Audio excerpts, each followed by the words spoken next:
or forgotten me. Rather than a victorious posture, God will help me. And God's bigger than my problems. God's bigger than my enemies.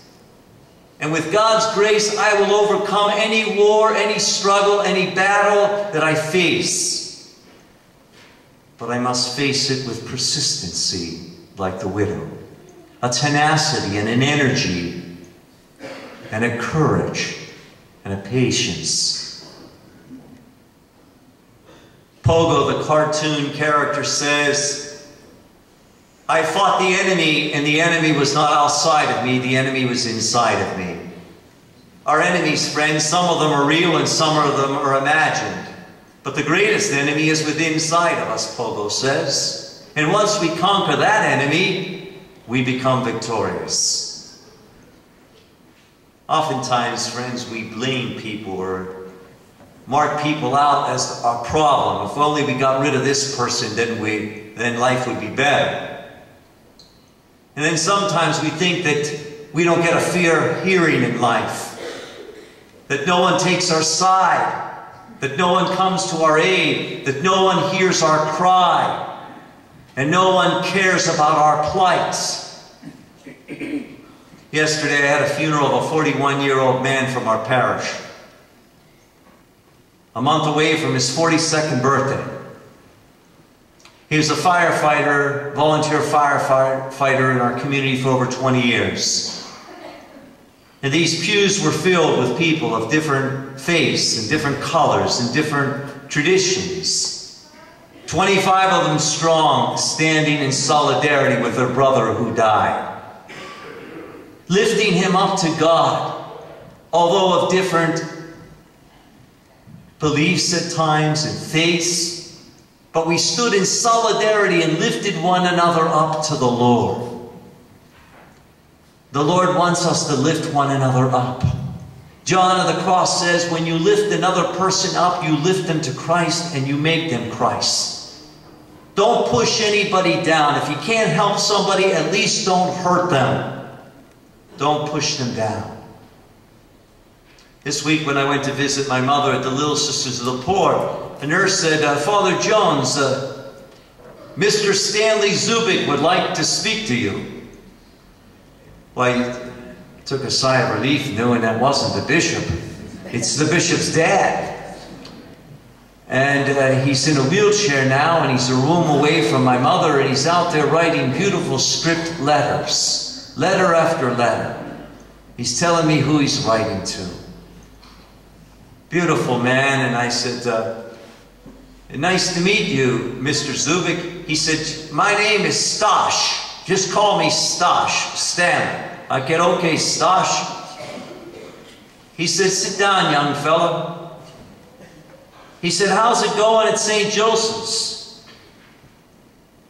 And I was sort of stunned that he knew where I was. I said, oh, your son's given me a great parish.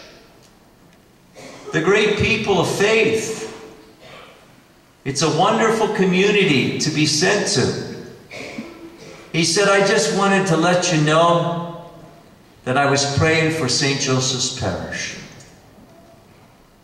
And I said, I thank you for that. That makes me feel good that you're on my side. God is our judge, friends, and God is on our side. He feels for us, and He's with us. He's with us in the day, and He's with us in the night. He hears our cries our whole life long.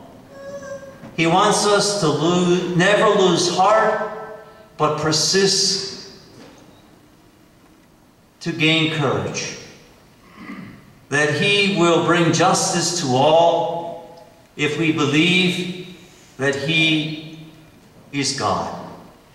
Because justice is His first priority. In life, friends, sometimes life isn't fair. And sometimes life defeats us. And sometimes people destroy us. But God is always with us. And like the widow, we must pray persistently and perseveringly And even at times, in the face of all discouragement and despondency, know that God will act for our best interests. And God acts for our best interests whether we know it or not. What's good for us. I'm always so inspired on Wednesday night here at St. Joseph. How many people come for Eucharistic adoration all day long, just to find refuge and solace and oasis of peace in the storms of life and the troubles that beset us, to find in this chapel, in this church, God's living presence and coming to adore Him. Coming for the sacrament of reconciliation, praying the rosary, especially in this month of October, in honor of the Blessed Mother. Benediction and Eucharistic adoration in the Mass. This week there was over 100 people strong here. And then the Novena to the Miraculous Medal. That nothing would detach us from God, but His grace will make us a new creation. Jesus says at the close of the Gospel, in the second coming, when the Son of Man returns, will He find any faith on the earth? Only faith will win the battles of life. There's something that God created in the human person, in the human condition, that has a resiliency that will never die. And that's the will to overcome a struggle. And God has given us that grace within our human condition to not to give up. To not to lose heart, to know that God will be with us in every struggle. And prayer is a direct consequence of a living faith.